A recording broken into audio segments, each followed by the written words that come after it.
Do you have shiny object syndrome? Well, today's guest, Andrea Liebross, has a cure. Squirrel! Hey, and welcome to Design by Wingnut Social. Today's guest, Andrea Liebross, has some terrific advice for us today on focus and mindset for your interior design business. If you're anything like me and you just run off and see squirrels all day long and have that shiny new object syndrome, Andrea's going to help dial you in for a more profitable and successful business. So without further ado, let's jump into my conversation with Andrea. Hey there, Andrea Liebross. How the hell are you? Welcome to the show. I am great. How are you? I'm doing stellar. I just had a killer steak sandwich. It's a nice 90-degree day here in Southern Maryland. What could be better? What could be better? It's rainy and 85, so the humidity is about 100% here. Oh, very nice. What is your background there? You look very nice and secure and cozy in your bunker? I'm in a my office, which is above our garage, so the ceiling's kind of slanted, and I'm in the corner, and this is just my little corner. Nice. If you guys are listening to this podcast, this is also airing on our YouTube channel, Designed by Wingnut Social. So go over there and subscribe so you can get these delicious visuals. So, Andrea, I did tell the audience about your background, a little bit about you. And my first question I want to open up with, and this is the most burning question probably of the whole show, is what is a giant puppy? A giant puppy is a Leon burger. Have you ever seen a Leon burger before? Sounds delicious. No, what is that? A Leon burger it's a breed. They're kind of Newfoundlands, Bernese Mountain Dogs, Saint Bernard, all sort of put together, and they look like lions. So, like Leon burger is they're German. So we have one that's 140 pounds, and the other one's like 120 pounds. So they're very, they shed, they're big, yeah. And you love them, clearly. I do love them, but they're not very helpful when you want to clean up fast because they they've got muddy paws and everything else. Your guests need advance notice. Got it. They do. They actually have to brace themselves when they come through the door. So, Mine do too, and it's only for a corgi, so I can only imagine. oh, that's like nothing. Right? And she's the princess, and she knows it. So today we're talking about mindset and focus, which is part of the focus of our conversation today. And I want to start out by talking about the shiny object syndrome. You know what I mean? Is not focusing on the one thing or the one, two, or maybe even three things that you know are your wheelhouse, your strength, your niche. That's what's making you the money. But instead you're seeing, oh, there's a bird, or there's a dog. Oh, let me do this. And full transparency, I am a huge sufferer of this. So let's talk about that. Let's talk about why that is damaging and why it's better to just kind of, put those blinders on sometimes. Yeah. So, I'll give you a great example, a story that happened last week, actually. So, I have a client who's an interior designer. Ironically, I have lots of different clients in lots of different fields, but she is an interior designer, and this happened. And we've been working together for about 18 months. Her business has like doubled. I mean, she's rocking it. She's really doing a great job and enjoying it. And she got on the call with me and said, "Hey, I I really need to I've been thinking about this and I really want your opinion. I really love a brand of exercise clothes that's sold directly to customers. And I think I want to kind of join that and get my foot in on network marketing. What do you think?" And I said, "Okay." I just very neutral. Why? And she said, "Well, I think it would be really fun. And I think it would be exciting." And I said, "All right, I could see how it'd be fun and exciting." I said, "But what about your business? Isn't that fun and exciting?" And she's like said, "Yeah." I said, "All right, well, what if we just stick with that? What if we just stick with that? What if we don't do the fun and exciting direct sales?" So I think a lot of times we're looking, okay, for fun, exciting, new, adventurous, and that's where we fall into the trap of the shiny object syndrome. So, by the really what has to happen though is, because I was able to bring her back and say, "All right, what's your 3-year vision for your business? What's in our 1-year plan? What are we working on this quarter? Okay, is that going to fit into this whole scheme? Well, no, she says.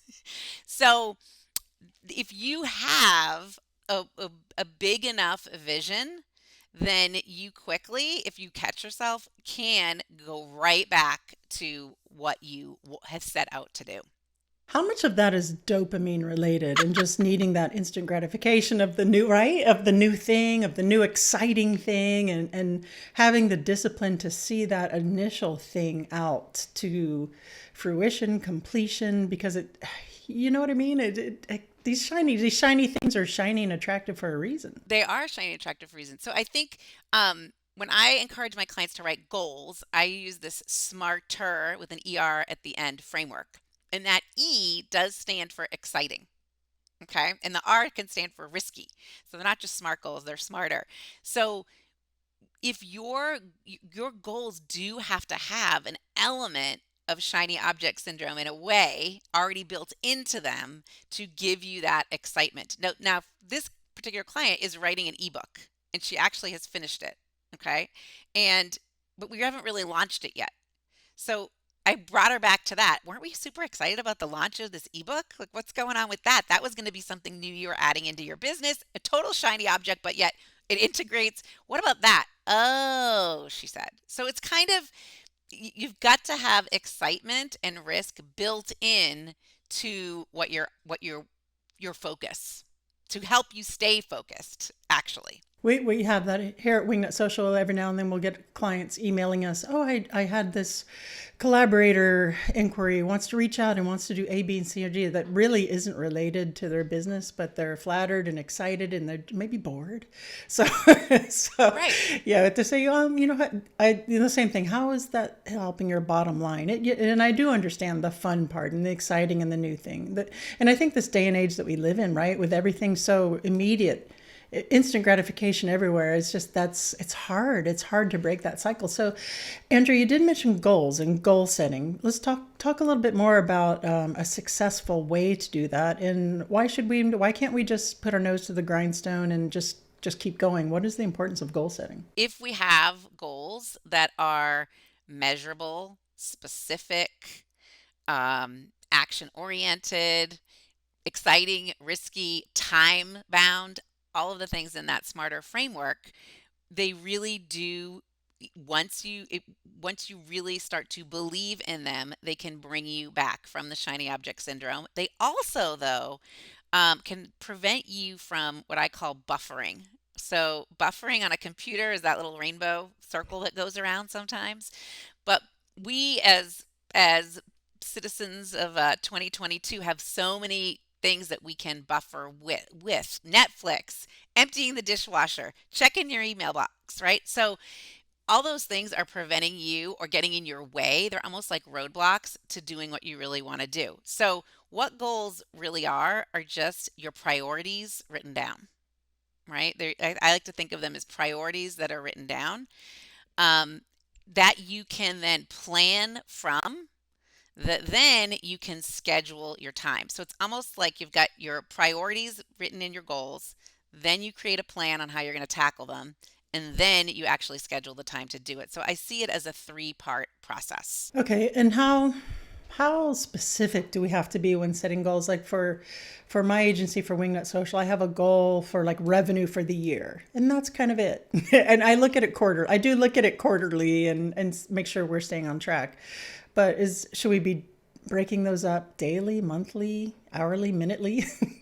So I think we should be breaking them up quarterly, monthly, weekly, and daily. Okay. So, for example, a revenue goal, I think each quarter you're going to look at it and what am I doing? What's in my plan to help fulfill that goal each quarter? And I call them quarterly rocks. I don't know if you've heard that term. What quarterly rocks are what you're focusing in on that quarter. So there's a guy named Gino Wickman, and he has a whole framework, entrepreneurial operating system. And this is a concept that he really zooms in on in a lot of the literature that he has out there. Quarterly rocks are really helping you plan for that 90 days so that you can take another step toward that annual goal. But I actually think sometimes that's hard for people. Like, that's even hard. So I always say, let's just start with today. What are we doing today? And I'm a firm believer in having what I call a big three. So, what are the three things that you're going to do today that get you a step further? So, those three things have a couple qualifications. In order to make it to the big three list, they have to be things that you have a little bit of resistance to. So, if brushing your teeth is something that's going to happen automatically, like that's not in the list. Okay. Even if, like recording a podcast, if that's something that you're doing on a weekly basis, it's just kind of your routine, maybe that's not even in the big three. But if reaching out to a prospective client, closing a deal, really trying to source something that seems impossible to source, that might be a big three because you've got some resistance to it. And it also then aligns with your ultimate, say, revenue goal. Yeah, if I do those things, then it's going to help affect the bottom line. So it's almost like the goals are your North Star, right? They're giving you that big 30,000-foot perspective. But when it comes down to a daily basis, you've got to kind of think, what are my big three things that happen today? So that's where I always say we should start because it's the most manageable. Then we can kind of look at our week. And as we plan out our week, there should be a weekly big three. Again, that kind of align with the North Star, right? But what do you really want to happen this week that's not just going to happen automatically? So I'll give you, for example, for me, um, this is also a mix of personal and professional, and I don't think we can separate the two because I feel like our lives are just a big ball of yarn. Like our personal lives and our professional lives are very much intertwined. Okay. Yeah. So, because we can have our business on our phone instantaneously at any time, midnight or noon.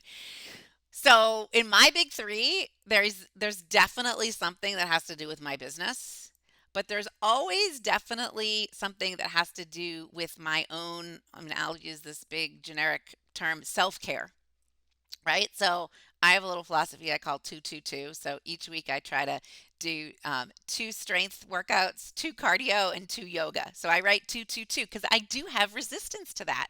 Like it's something that could fall off the track unless it's part of my weekly big three. I don't know about you. What about you? Oh yeah, no, 100%. Yeah. People have different calendars for personal and professional. They've got different, you know, they're making different lists.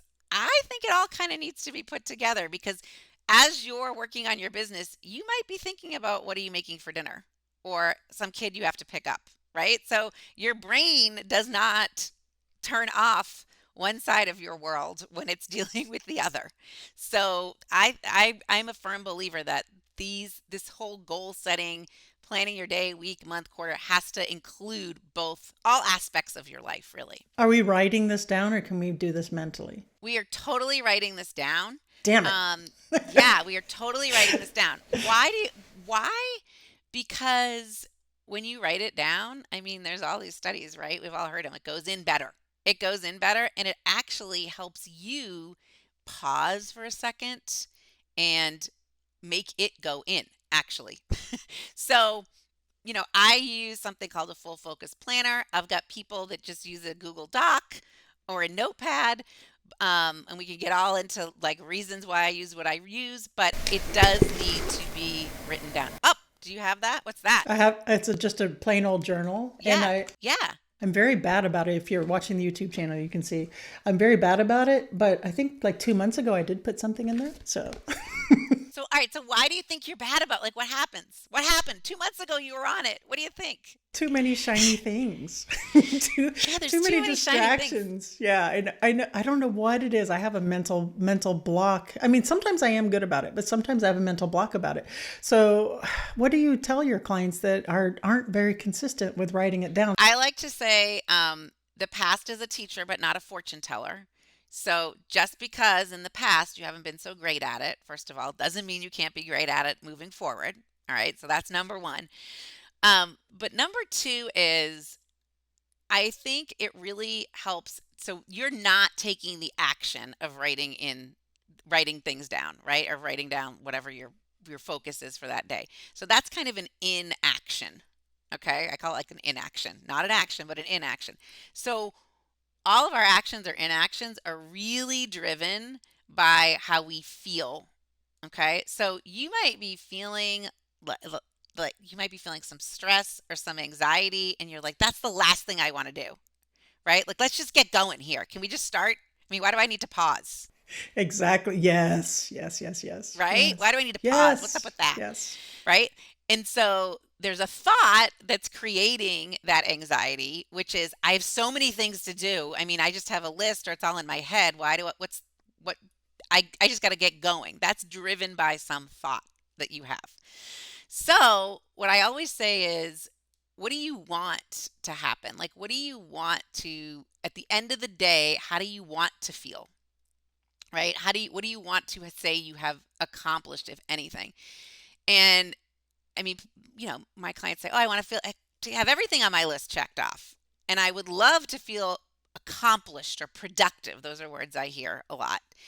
So I say, if you were to have written things down at the beginning of the day or the night before and kind of made decisions ahead of time as to what you were going to work on, what do you think would have happened? And, yes, of course I would have gotten more done, or of course I would have stayed focused. So it's almost like you've got to go to the end game to help you feel and think what you need to feel in order to take the action.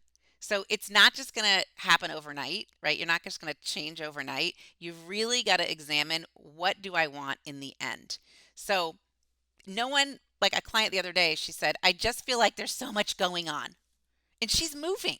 So there is a lot going on. I mean, I wouldn't disagree with her, right? There's a lot going on. She's like, so I don't know. I just have lists everywhere, but I feel like once I cross something off the list, another thing gets put on the list.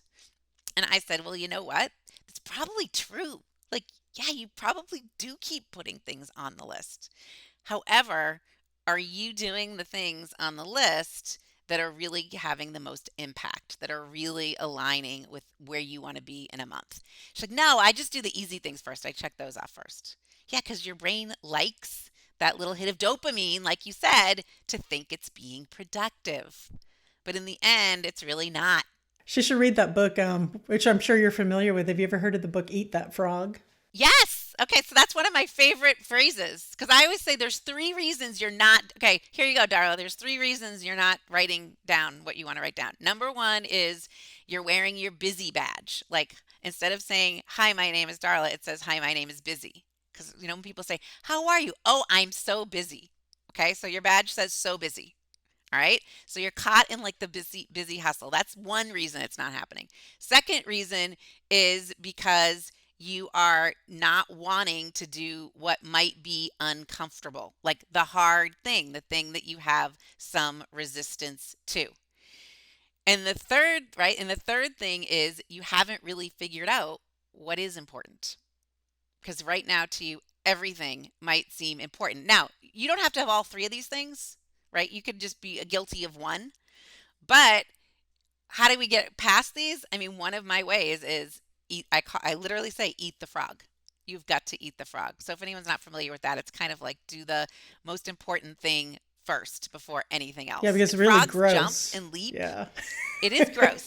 It is gross. But someone asked me why that, like, what's behind that phrase, and I Googled it, and it's because frogs leap and jump away, and so things get away from you during the day. Oh, I figured it was just because they must taste horrible. So you just want to get that out of the Well, that too. way. I think that too. Although, on second thought, I've eaten frog's legs and they're actually delicious. Taste like chicken. I know. Isn't it some countries that's a delicacy, right? I used to eat them when I was a kid. That's another story. I hail from a long line of rednecks. Let's just say that. And you're still here and you ate frog's legs. See, so look at that. Chicken gizzards and frog legs and collard greens, which let me tell you, don't knock it till you try it. It's pretty good. Okay, so let's go back a bit to talking about the shiny object. So you work with interior designers. You have a myriad of different clients in different genres. So interior designers, generally as creatives, we are going to see some shiny shit. We are going to go. And that's how we brainstorm. It's how we see things, how we get ideas or the big ideas. I can speak for myself personally that not all the time, but a lot of times seeing a shiny thing or something can spark something that maybe should be a successful or long-term goal. You know what I mean? That's so you get that creative, that divine spark. How do we know what is what? You know what I mean? When you're developing new concepts or business, and when can we work in a shiny thing that might actually have legs? Shiny thing that's a fun image actually. I like to say that we all generate idea babies, right? Like so you've got all these little idea babies, but you have to decide which ones you're going to feed so that they grow, right? So I think what I mean here's what have my clients do. I have them whether we want these shiny objects to pop into our brain or not, they're going to come, right? So, but you've got to have a home for them. They've got to be parked somewhere. We have 60,000 thoughts a day at least. And I sometimes picture our thoughts or our brains like a highway. You know, a lot of these major cities have these beltways, right, that go around cities. I live in Indianapolis, so we're going around 465. That surrounds the city. But I want you to think about if there were no exits to get off, you would just keep going and going and going. So we've got to get off the highway with our shiny object, go down the exit ramp and park it somewhere. So different methods for that, right? There's different methods for that. It could be a list. It could be a Trello board. It could be in Asana. It could be in whatever we have, but you got to park it. Then you've got to decide, though, when are you going to go visit the parking lot, right? And going back to the quarterly rocks that we talked about earlier. So I think on a quarterly basis, you really do need to assess these new ideas because in order to really do anything, I don't want to say well, because we could whip something out in 2 days, right? If you had some great idea and you're like, oh, I want to start a new podcast, well, we could start one tomorrow, Sure. right? That doesn't, right? But in order for it to really get flushed out and be well fed, it probably needs at least a month or two if we're talking about business. And if we're talking about a personal thing like a habit, it definitely needs a month or two. So I always say you've got to have a parking lot somewhere. And then you've got to go in there and assess what babies you're going to feed. And the babies that you choose probably should go back and align with whatever your 1 year goals are. And, that's then a yearly cycle in your business, those 1 year goals. But um, that's kind of how I see it. Now, with my interior design clients, I had one this morning. I mean, she is all over the place. I mean, Don't truly I know it? all over the place. And I keep really trying to reel her in, like reel her, come back to me. Um, and I think it's also what we've kind of, what I've learned and what I was kind of reinforcing with her this morning is there's a difference between being interested in something and being committed to it. So these shiny objects, they're all very interesting. But you can't, which ones are you really going to commit to and see through? Those are two different things. And I think we get frustrated that sometimes things aren't happening because we just really have too many interests and not enough commitments. So at the end of my call today, I was like, okay, what are you committing to? Just tell me, let's write it down. What are you committing to? Not what you're interested in, because we had 100 things, but what are you committing to? So I don't know how that sits with you. No, it sits really well with me. I need someone to yank my ass into shape in that same way. We'll talk after the chat. Okay, so let's talk a little bit about security in goal making versus risk in goal making. And you have some very interesting thoughts on it's a little counterintuitive, right? I'm sitting here thinking, well, it's going to be let's just do safe. Let's just do safe. But you like some risky goal making. The risky goal making kind of goes back to the exciting goal making in a way. Okay, so if we keep it safe, right, we're really honestly not as motivated to have it happen. Our brain is not going to get the dopamine hit that it's looking for, right? It's not going to get it. Yeah, right? So it's got to be something that excites you and that you're going to jump up every morning and do. Or like you're going to be excited to get out of bed and go do it, right? So if you think about smarter again, one R represents realistic, while the other R represents risky. So if you also take into account the realistic, which is not safe, well, now I'll explain that. You kind of cover realistic sort of covers what you're looking for in terms of security. By realistic, I mean in this season of life, is it realistic that this is actually going to happen? So, I have another client. Just lived in Sweden for 4 months and she continued to run her business. Now, she has a great team. She had everything lined up and we spent time on that. But if she had said to me, "Hey, I think I want to go live in Sweden for 4 months. I don't really want to. I like tomorrow, and I don't want to prepare at all."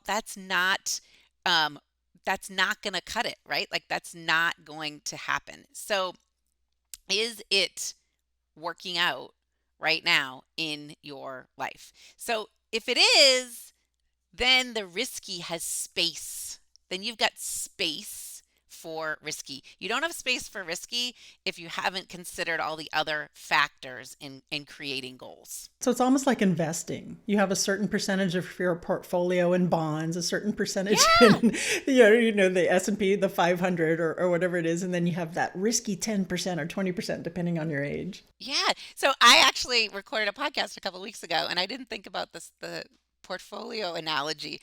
I was just using that you had a jar of marbles. You had a jar of marbles, you had 100 marbles, and how are you going to divvy them up? Right? How are you going to divvy them up? So, what were your priorities, and how many marbles were going to go into each category? But I kind of like that portfolio analogy too. I'm going to borrow it. I like that too, because especially since I'm short a few marbles. All right. So, Andrea, before we get into the What Up Wingnut round, I want to speak to confidence making. Confident decision making, I should say. And you say that making confident decisions can 10x your business results. Talk to us about that. I think really what everything boils down to is confidence. Right? I say, hey, there's two elements in the secret sauce to success. There are systems, which I love, and even this goal making in a way is creating a system for yourself if you're following it. But the other element is mindset. And really the most important thing that you can have is confidence. And I'm not talking about the confidence of going to like sing up on a stage, although that's great. I'm talking about the confidence to do those risky things. And that really means to like quiet the little voice in the back of your head, right? That says, "Hey, I don't know, you sure about that? Maybe you should save that for tomorrow," or "You don't know what you're doing." So I call that voice a frenemy. So it's like the person in high school that, thought they knew everything, but yet was sort of your friend. So it's like a frenemy. It thinks it's doing you a favor. That voice thinks it's like looking out for you, keeping you safe. They're safe, right? Keeping you safe. So we've got to really work on quieting the voice and saying, "Hey, thanks so much, my confidence breaker, frenemy voice. Thanks so much for reminding me, but the real Andrea is going to do this." Like, will the real Andrea please stand up? Will the real Darla please stand up? I'm marching ahead. So I think if you think about women or men that in your head you're like, oh, they have so much confidence. What is it about them? It's probably that they've done a few risky things and made decisions to quickly and not sat on them forever and ever till things pass them by. So confident decision making, I think, really is a way to 10x your business versus staying safe and comfortable. That doesn't get us anywhere. I 100% agree because it is daring greatly, right? So to go out and take those, if you don't take the risk, if you don't do the thing, you're not going to be successful at it. But you also have to be prepared. You are going to fail sometimes, You with some of are. these, you will. And to embrace that, because when you fall and you fail, you learn and then you dare even greater. I totally agree with you. And trust me, that's coming from someone who's done both. Right. Failed and done well. Yeah, and I was preparing for this podcast, and one of your questions is, what book do you recommend? And I actually thought, I'm like, should I say Daring Greatly? That was actually part of, I'm like, I don't know, that would be a good one. That's not the one I thought about though. Well, we're going to find out. We're going to find out because Andrea Liebross, now I have to ask you, are you ready for the What Up Wingnut round? I am ready. Now it's time for What Up Wingnut. What would the hashtag on your tombstone be? Honest, because I think being honest is kind. You're stuck on a deserted island, but you can have your one favorite food for life. What would it be? Spaghetti, because you need those carbs to keep going. Very nice. And last but not least, recommend a book to the audience that has impacted you either personally or professionally. The suspense. What is it? Essentialism. Have you read that book? That sounds very familiar. Who wrote it? Greg McCowan. I might be butchering his last name. I think I have read it. Remind me what it's about. Why do you like it? So I think it's really fundamentally about designing and taking control of your life and directing, not necessarily, not thinking about things in terms of how much time you have, but how much energy you have. So what kind of energy can you bring to things? And it's essentialism, he says, is a discipline of continuously defining where we can create the most value and then finding ways to execute it most effortlessly. That's his definition. So I think, and going back to our discussion, like, what are your priorities? Where are you putting your marbles? Right? That's really where you want to provide the most value to others or to yourself. And how can we make that happen with the least amount of effort? I have not read that one. I was getting it mixed up with some. Every now and then I like to read quantum physics books. I'm not the heavy ones, but the more woo-woo ones. So it wasn't it wasn't that. Andrea Liebross, please tell the audience where they can go to find out more about you, and we will call it a day. All right. So they can head over to my website, which is my full name all spelled out, AndreaLiebross.com. And I would encourage you, if you do go, there's a quiz at the top. So I would take that quiz because it's really going to get into what we talked about today. Like, if I'm going after the shiny objects, why? It actually kind of helps diagnose the problem and gives you the solution. So AndreaLiebross.com /quiz. And another great place to find me is on Instagram, or go listen to my podcast. I have a podcast called Time to Level Up, and you can find that anywhere you listen to podcasts, because I named it that because we can always level up. There's never a better time than right now. That sounds amazing. I'm definitely going to go tune in and subscribe. And don't be surprised when you see my name come through for that quiz on your website. Andrea, thank you so much for joining us. You've been amazing. Thank you. Thanks for having me. Okay, thank you for joining us in my conversation with Andrea. For all of the information, you can check the notes down below to hook up with Andrea, to find out more information about marketing your interior design business with us, Wingnut Social, on the digital realm. Okay, and don't forget to head on over to wingnutsocial.com, not only just for that, but to sign up for our monthly free webinar series. And this month is on September the 28th at 11 a.m. with Claire Jefford. And we're going to be talking all about pricing your services accordingly to where you can make a profit. And that's super important, especially now, right? That's wingnutsocial.com. Thank you so much for joining us. Make sure to hit that like and subscribe button so you don't miss out on any of these shows, and we really appreciate it. It helps other interior designers to find this show, helps them, and, helps me. I ain't gonna lie. Remember, until next week, to get out there, get uncomfortable, and be great.